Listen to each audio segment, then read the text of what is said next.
Welcome to the concluding lecture on heritage-sensitive marketing.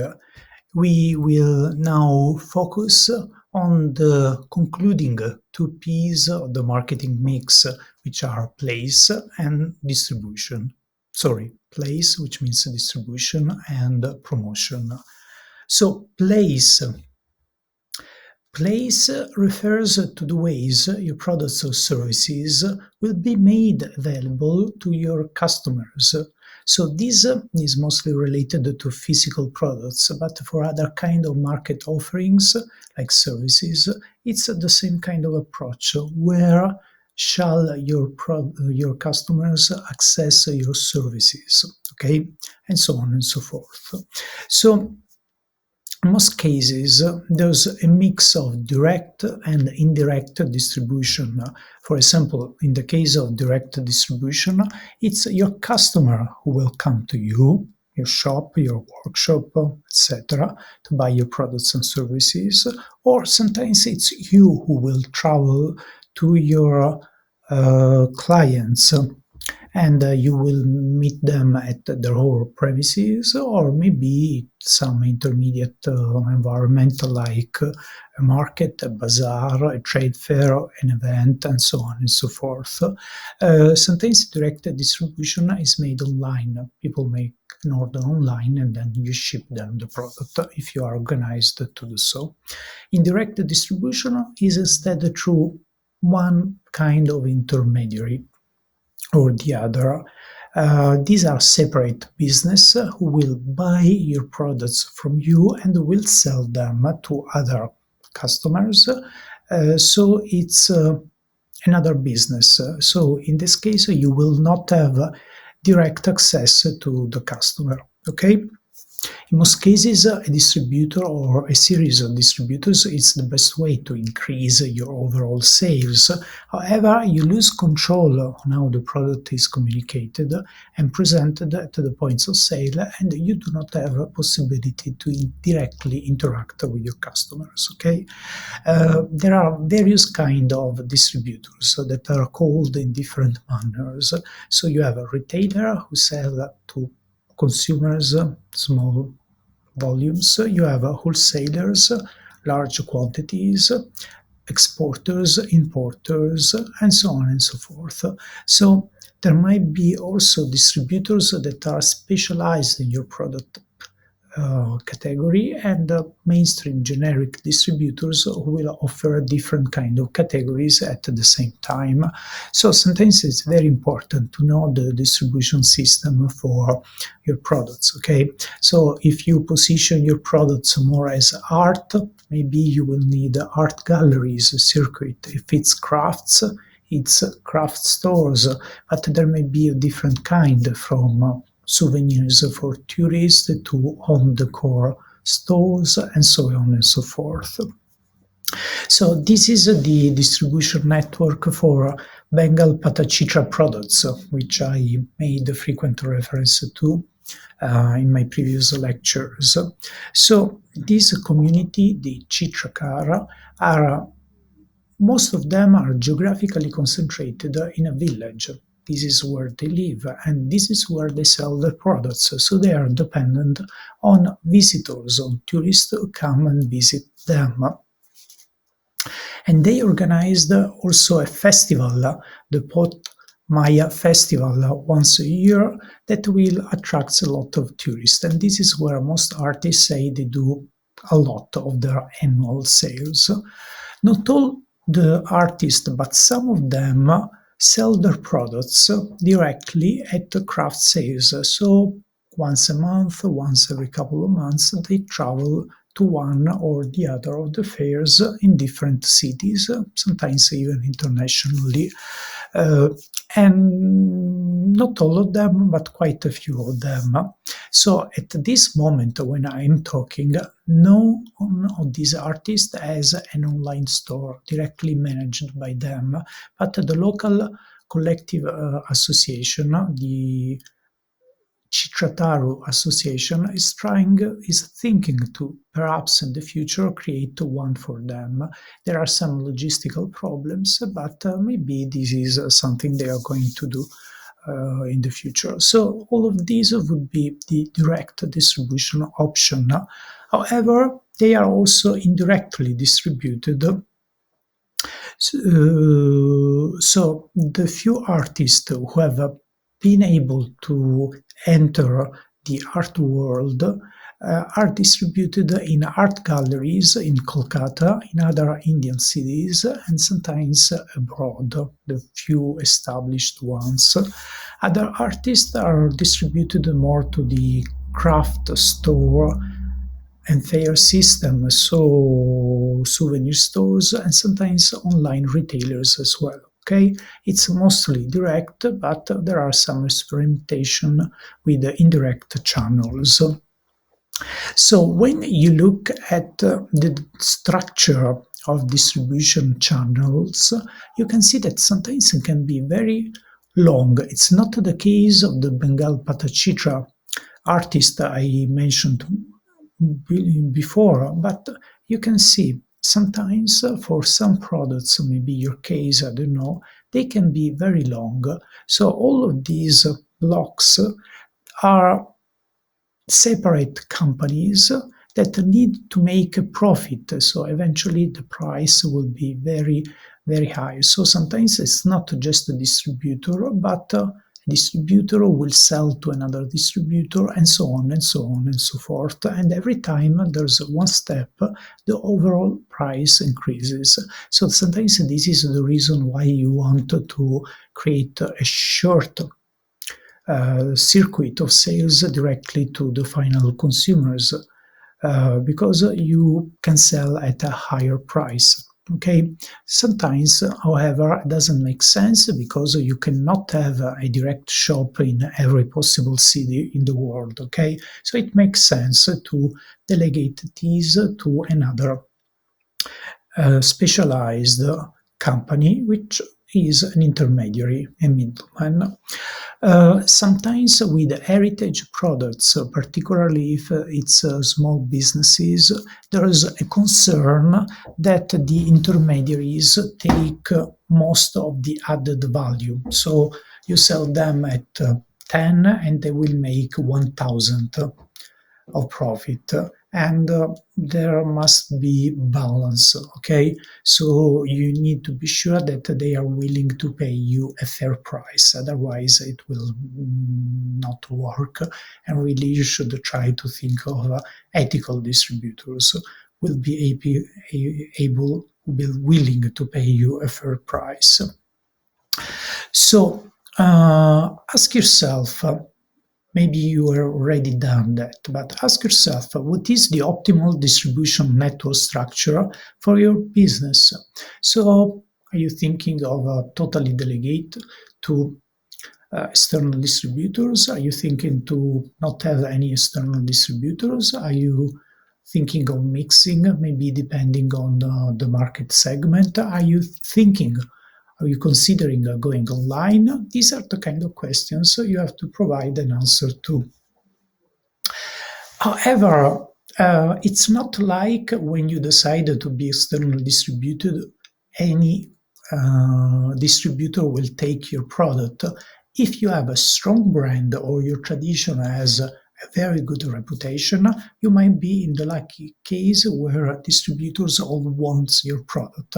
However, if nobody knows you, you may find it hard to find the distributors. Okay, so this is another of the good reasons why investing in improving your reputation through promotion is a very good idea.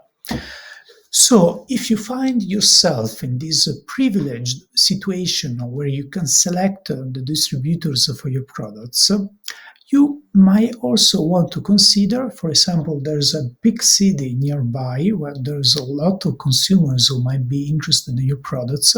You want to decide how many points of sale in that city you ideally want to have. And again, you can have different different solutions that depends also on your brand positioning and also on the volume of production. So you might want to have as many distributors as possible. So any consumer in any shop will find your product.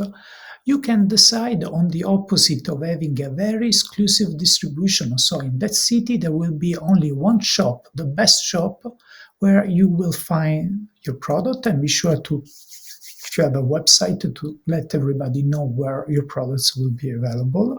Okay, so this is a top quality kind of position, and this is something that you can do also to negotiate a good deal with that distributor, because you are giving that distributor a monopoly on your product, okay, a geographical kind of monopoly. So it's something valuable that you can use to negotiate. Or in between these two extremes of exclusive and extensive distribution, you can have a selective distribution model that is maybe not one, but a few, two, three, maybe in different parts of the city. Okay, one in the city center and a couple in opposite parts of the city. Okay, not one in front of the other. Otherwise, you might face some tensions. Okay, but again, the better known your brand is, the better will be your position in terms of negotiating with your distributors. So how can you plan your distribution network? So first, geographically select the areas where you want to be distributed. So maybe some parts of the country do not make sense. This can be domestically, can be abroad. So maybe it makes sense to first go to nearby geographical markets. And again, once you decide that it's your country or the north part of the country, the east part of the country, some regions and not others, or only in big cities, try to identify all the potential points of sale in that area where your product could be distributed. So it can be generalist store, tourist store, specialty stores, art stores, and galleries, craft stores, whatever it is, depending on your product category, fashion stores, etc. Home decor stores, etc. So you can look these days with the internet, it's easy to find a lot of this information. And what you can do also, you can try to position them on a geographical map. So for example, you can decide, not too many in the same neighborhood, etc. And remember also that sometimes there's one distributor that can have a shop in different parts of the city, different cities in the country, different countries in the world. So sometimes this is good, because by having just one negotiation, you ensure that your distribution network is large enough. Okay, that makes sense. Then it's a negotiation. You call them, you visit them, or you send your sales agents or representative, and then you try to negotiate a deal. First time it will be just a few products, so you negotiate profits, margins, etc., and so on and so forth. Of course, be prepared to receive many no, unless your product is so desirable that everybody wants it. Let me also say that when you sell indirectly through an intermediary, you lose contact with your customer, your final customers, the final consumers. So if when the customer come to you in a direct selling, you control the communication flow, you can tell them how special your product is not, it is. When there is an external distributor, you cannot do that. So you need to make sure that the product speaks for itself. You make sure that sometimes you do that by training the staff of your distributor, so that they will know how to explain the product to the final consumers, the final customers. So sometimes you need to educate your distributor and its staff about your cultural heritage, your brand values, and so on and so forth. But sometimes it works nicely if the product speaks for itself, for example, through packaging, through labels, through the promotional material that you can send together with the product. Okay, so bear this in mind. And having said this, I will now switch to our concluding topic, which is promotion. So promotion, also called communication, has the goal to improve your brand image. Remember what we talked about when we were talking about branding. It's how you communicate your spatial differences that create value for the market segments you are targeting. So promotion, you can do promotion with many different tools. Can be advertising on traditional media if you have the money to go on television or the radio or newspapers and magazines. Not so expensive websites and social media profiles. You can do, again, labels, packaging, flyers, everything that goes with the product.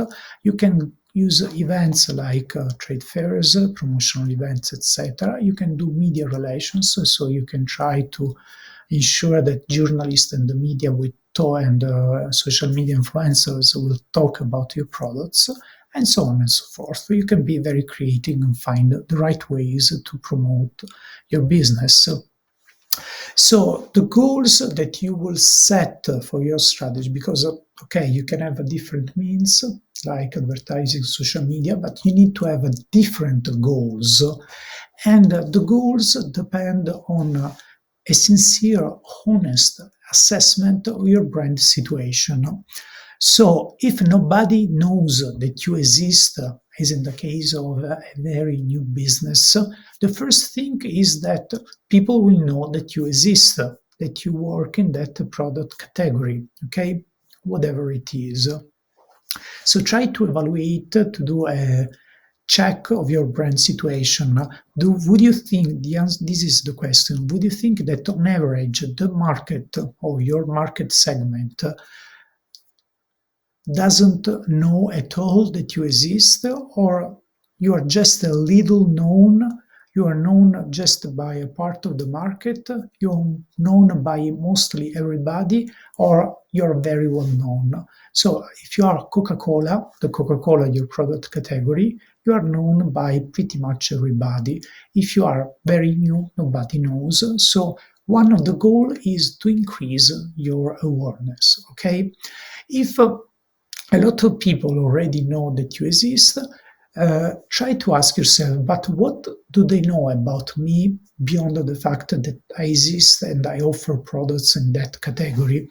So Coca-Cola is soft drink, but it's also American. It's if you're thirsty, maybe it's a good thing. It also has some negative association, like maybe it's not entirely good for your health, and so on and so forth.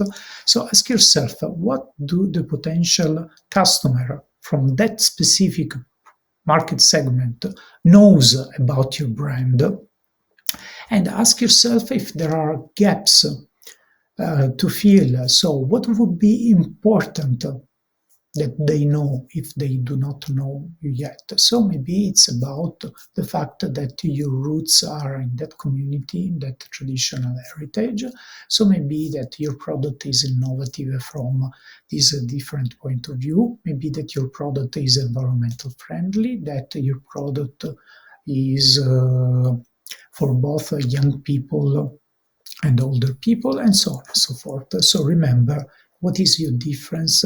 So you need to push a little bit the knowledge that will cast a positive light on your products, and ask yourself, what is the evaluation? So it's positive, neutral, or negative. So if it's a positive, you're good. If it's neutral, you have to increase the number of people who will give a positive evaluation. If it's negative, you have to switch to at least a neutral. So maybe everybody knows you, but they think that your product are not of good quality, or they think that your product are very traditional but not trendy enough, and so on and so forth. So again, try to assess the situation, and based on what you find out with market research, by looking at what people say online every time you interact with your customers or even your distributors or any other partners, try to understand in what situation you are, and this will give you the premises to establish your brand communication situation. So every communication action should target a specific audience. So it's your market segment, or sometimes influencers like journalists, architects, social media influencers. So these people that will be able to influence other people. So most of the time, it's a market, it's a target, it's the specific market segments. So try to think of your goal. I want to increase my brand awareness. I want that people believe that my products are the top quality. I want that everybody knows that I am an interpreter of the tradition I'm coming from, and so on and so forth. So target a segment. Be sure what is your main goal, have a specific message, and take in consideration your constraints, including the budget, because every action will require time, organizational effort, and money. Some are more expensive than others, but again, it's money, it's time, it's resources, and everybody has limited resources. Even posting some content online every day. You need to write the text, to take pictures, to make videos, to dedicate the time, and then to respond to people who will make comments. It takes time, so try to consider that, however, this is an investment, so you want to allocate more time, because as your reputation improves, your brand awareness increase, your brand image improves, there will be all kind of benefits. People will be willing to pay more distributors will come, so there can be a lot of synergies with other parts of the marketing mix that we saw before. So when you talk about goals, think of this a progression. So if nobody knows you, your number one goal will be that some people know you, know that you exist. Then maybe another goal can be, okay, if they know that you exist just because they hear that you exist, then you want them to try your product for the first time. Then maybe you want them to improve their knowledge about your product. They tried once, and then you tell them that you are the best from some point of view, and so on and so forth. And finally, this is important, loyalty. This is a marketing term to refer to the fact that people keep on coming back and buying your product. If you think that your customer is a one-off and then you never see him or her again, might be true in some cases, like tourist cases, but in most other cases, there's a chance that this person or organization will come back to you. Sometimes the first time they try your product and they have the first sales, you build a base for them to come back. So think of creating long-term relationship. It costs a lot to attract a new customer and convince them to try your products for the first time. It takes much less in terms of promotional effort to convince somebody who already had a good experience with you to come back. So have them coming back. So one way to talk about communication and promotion in a heritage setting is with this idea of storytelling. So sometimes you can frame your messages in terms of stories that you want to tell about yourself, your business, your family, your community, the roots of your tradition. Okay, so sometimes instead of saying that my product is the best, you can tell the story of how clients like your product. This may be a softer way of convincing them. And if you can create stories with vivid characters, people will pay attention because this is a way to create an emotional resonance. So you can tell the story. If you want to say that your product is very traditional, you can tell the story of how you learned from your guru, your master who trained you in this tradition. Maybe it's your grandfather, maybe it's somebody else. So if you want to tell them that you are a great artist, tell the story of how this art gallery somewhere else saw your products, and then they decided to have you in London, and so on and so forth. So you can tell a lot of story, and sometimes you can weave a little bit of conflict. You wanted to open your business, but then nobody wanted to give you money, and then you have to fight, and eventually you succeeded. And again, you can tell a lot of different stories.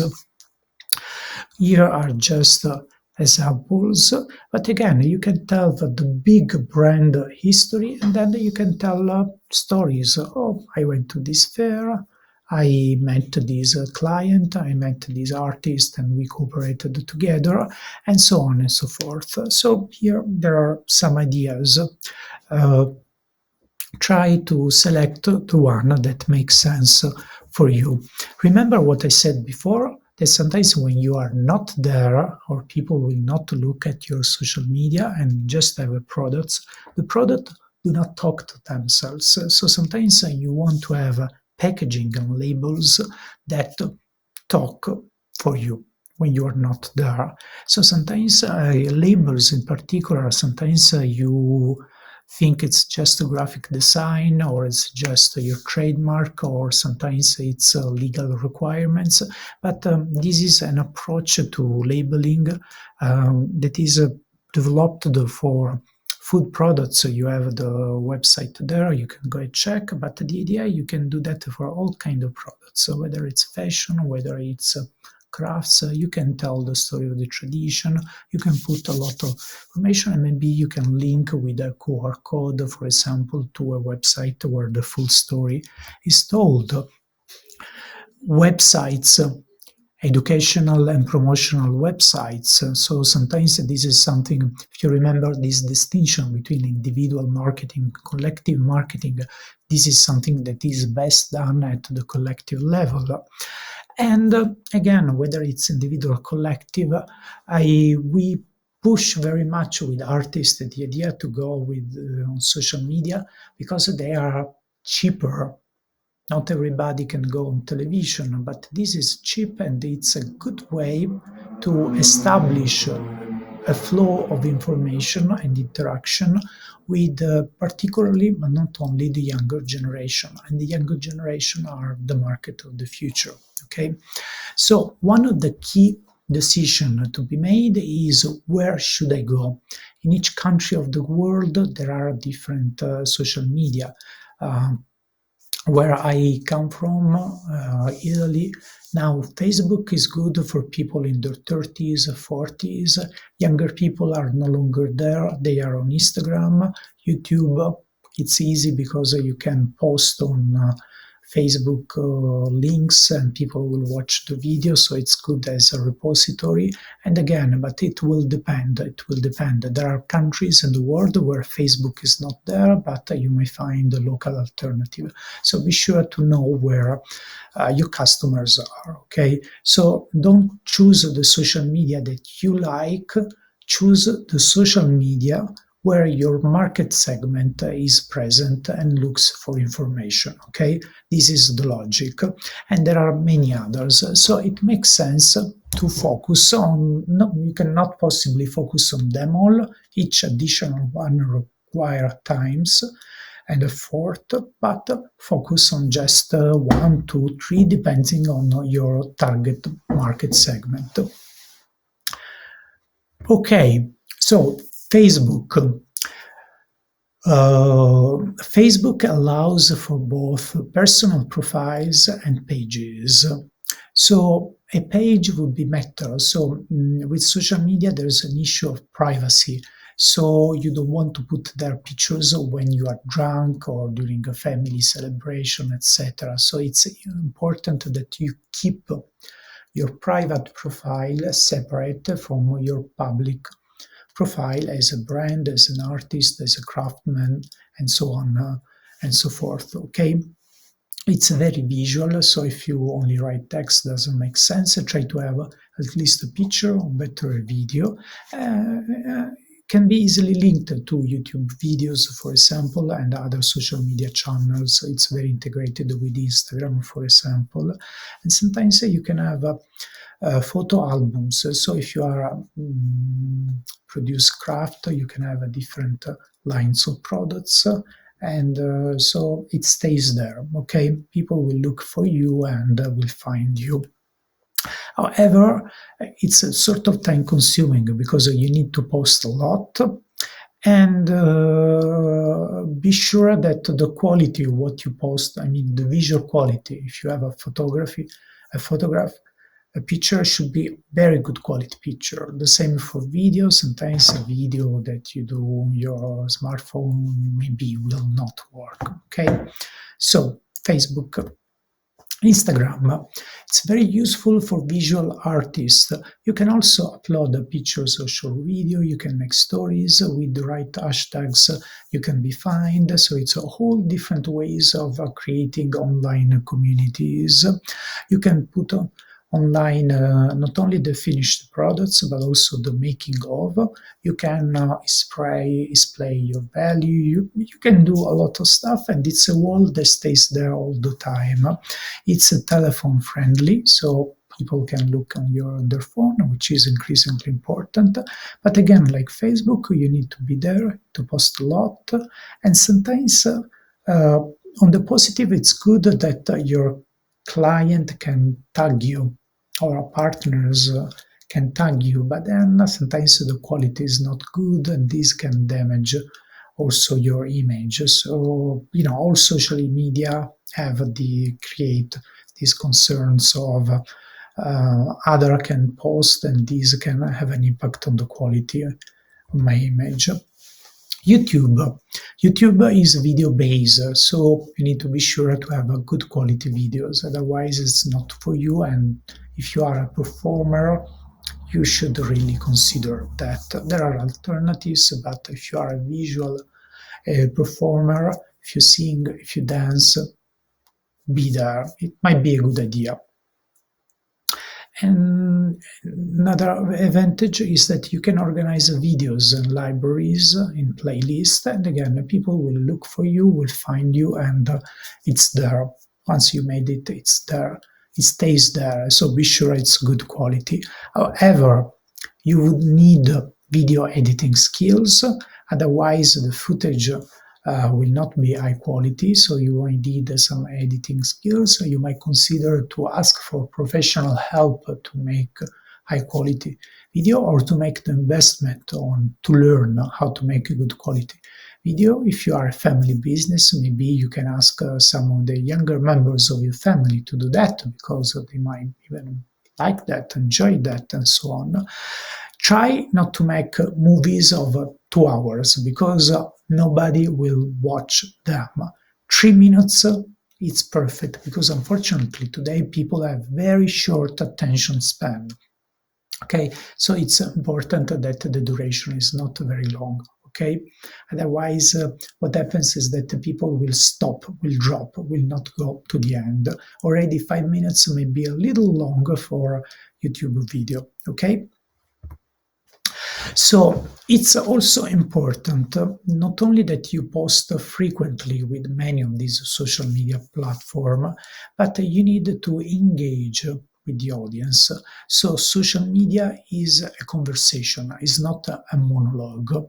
So you really need to engage with the audience. So people will like you on Instagram. You have to go to their profile and maybe like them, or maybe use that as an opportunity to start a conversation. If somebody makes a comment, maybe you want to thank them and respond to their comment. Hopefully, it's a good positive comment, and so on and so forth. So engagement normally is considered a good thing because it means that people care, people are paying attention, and instead of just passively looking, you produce such an interesting content that they are engaging with that.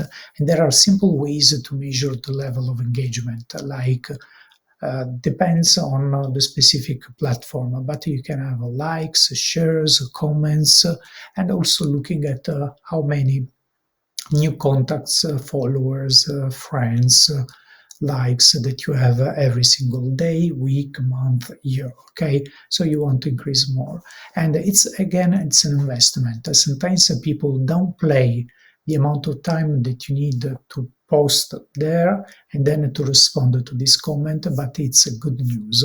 And again, maybe you are alone, but if you have an organization, or you can have people helping you with managing this part. And again, it's not a waste of time, it's a way to manage your reputation and to increase your brand awareness. So it's the end. We are at the end of this 4 lecture series. And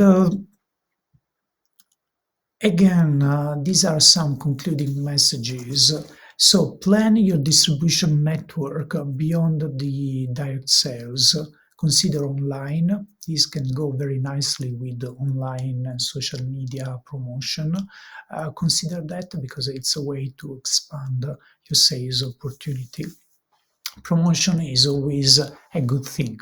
Promotion will benefit your entire business.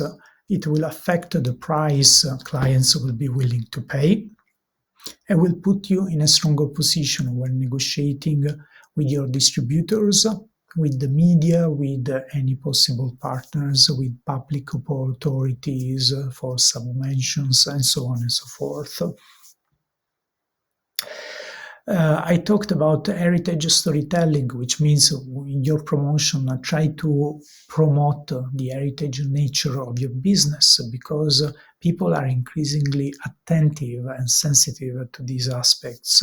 In this way, you not only improve on your individual reputation, but you are doing something for the future generation. You are benefiting your cultural heritage as a whole, so your community, the roots of your business.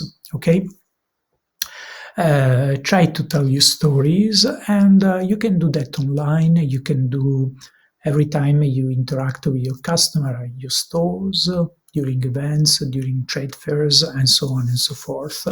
And try not to neglect social media.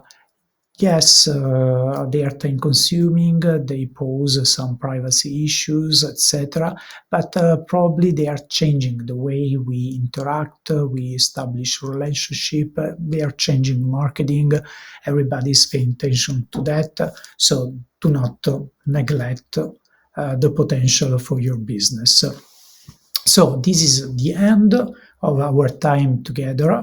I overwhelmed you with a lot of notions and concepts. I hope that at least some of the key messages that I share with you will be useful in your heritage businesses. Thank you very much for your attention and very best regards.